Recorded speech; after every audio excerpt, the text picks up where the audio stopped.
We did it, guys. We did it. We sold the Subaru Impreza. We invested about $1,800 into it, and we sold it for $2,500. So now we're going to be taking that $2,500, reinvesting it back into our business, but this time we're going to be doing it through private sale instead.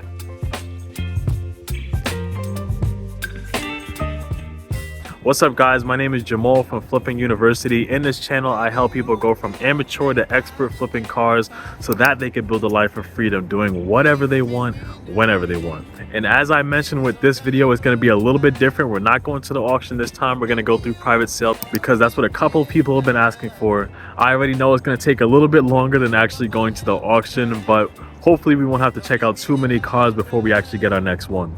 But before anything else, for the people that are just jumping into my channel, I'm also going to be offering you guys a free checklist that's going to be going over the 10 quick steps that you could follow to make sure that you're getting a good car deal every single time. You could just download it onto your phone and bring it with you with every car you're going to check out. Of course, no, this does not cover everything, but it's a quick cheat sheet that you can bring everywhere with you. To get that, just go to the link in the description below. All right, no more waiting. Follow along. Let's see what we can get. All right, so we got our first car to check out. This one's a 2001 Lexus ES 300. I tried to talk him down a little bit from 2000, but he says that the lowest he'll go is to 1900. But we'll see how it is when we get there, if we could talk him down even lower than that. And on top of that, this is actually going to be the first car where I'm going to be doing a little bit of mechanical work. He said that it's actually running smooth, but it does have a code up showing that it's a misfire. So, you know, it could be a pretty quick and simple job, just like changing out the spark plugs and coil packs and stuff like that. But at the same time, you know how it could be when you're checking out cars. People could randomly forget that the car actually needs a transmission or something like that, or we might end up finding out that he just cleared the codes. So we'll see how it is when we actually get there. But let me take this quick drive over here and see what happens. All right, this is the car right here. Like I said, it's a Lexus ES 300. Looks like it's in good condition overall. And on top of that, it looks like it actually just got inspected, so it should be good until next year, January. All right, looks like the seats are actually in good condition. You see the seats? They're beautiful, man. Yeah, man. They're beautiful. Nice. Everything works fine. I'm just gonna scan up the codes just to see how it's looking as well. Yeah, I got a. All right, let me see what comes up. All right, so we just checked out the car. As you can see, when I walked around it, it actually looked pretty good. Even when we got inside, the leather was good. Everything was working all right. But then it came time to actually plugging in the scanner. That's when things started to take a turn. The guy said, as I said before, that there was only going to be the check engine light for a misfire with the engine. And it was misfiring. That was one thing that he was right about. But coincidentally, he forgot to mention that there was like 4 other codes that was also coming up. And I've actually done things like that before. I do have the experience to be able to do stuff like that. It's not that I'm afraid to do it. But the thing about it was that he was not willing to negotiate at all under the price. He was only staying at $1,900, regardless if it had more things or not. And I was really looking to be at max at $2,000 invested with all the stuff that we have to buy for it. And realistically, after we bought all the parts and everything, I was probably going to end up having to put in like $2,200 or so. And I wouldn't have been able to get the profit that I wanted from it. So on to the next one. All right, and now this is the second car I'm about to check out. This one I actually saw came up last night. It's a 2005 Nissan Altima. He has it posted up for a good price already, and he said he's a little negotiable as well. So we'll see how much he can actually drop to when I get there. But this one also does look like it needs a little bit of work. He said there's a sensor that needs to be changed. And then on top of that, the driver's side door handle is also broken, so I might have to change that as well. But again, for these things, it's not anything too crazy. It's stuff that I could fix pretty quickly, so I wouldn't mind buying something like that. But again, we'll see how it is when we get there. I don't know if this guy's gonna be making up stuff as well and trying to hide something too. All right, let's check it out. So I'm pretty annoyed right now. I just got to the dude's house. I told him I'm gonna be there soon. And when I get here, he's talking about, oh, you weren't responding. I actually had to go to an appointment soon, so I'm gonna actually have to leave and then come back. So I got here and now I'm still gonna have to end up waiting for him. And he said he'll be back in about an hour.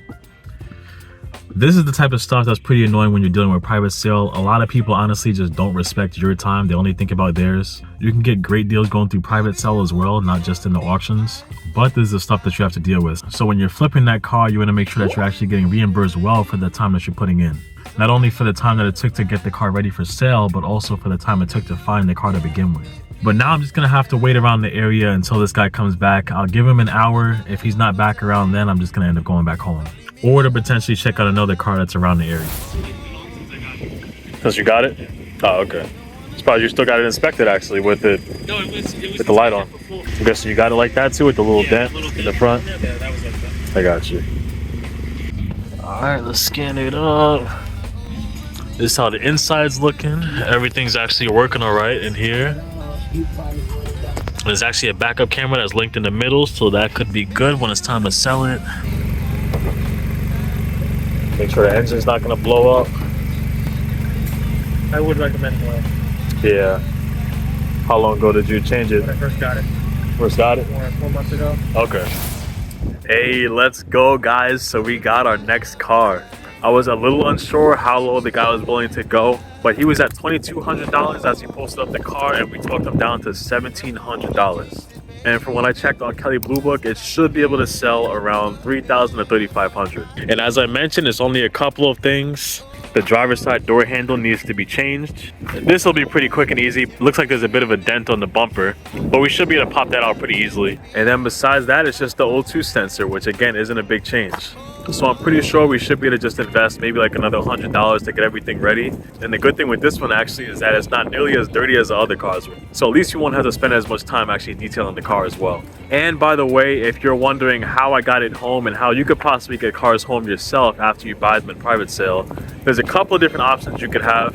One of the options I would usually go for would either be that if somebody drives with me, and then I could either just throw the dealer plate that I have on the back of that car and then they could drive home as well with me. Then the next option is if the person that's selling you the car could actually drive the car back with you, and then you could just drive them back after that. Then after that, if you have a pickup truck or something that you could actually tow cars with, you could throw the trailer in the back and actually tow it home. And then one of the last things that's a bit of a sneaky tip as well is actually getting your car towed home. But not just getting a regular tow truck to come, because that would be way too expensive even if you were right down the block from where you live. But what you could actually do is you could get something like AAA, get a membership through them, and then they could actually tow the car home. And then let's say if you have one of AAA's higher tier memberships like the AAA Plus program, you could actually get covered to get a tow home up to 100 miles away from you. I will say though, that's only 4 times per year that you could actually do that, so that wouldn't be my first option, but that was actually the option that I chose with this car just because there was no one that came with me. And on top of that, if you guys are looking to do stuff like this yourself, or if you're just looking for a good car deal, again, just go to the link in the description below to get your own access to the checklist that I put together that goes over the 10 simple steps that you can follow to get a good car deal. And then in the next part of the series, we're going to go over getting this thing ready for sale, which is going to be one of the first cars we're fixing along this series. And then on top of that, detailing it and all that good stuff. So make sure you subscribe and hit that notification bell to be alerted when the video comes out. All right, guys, till next time, peace.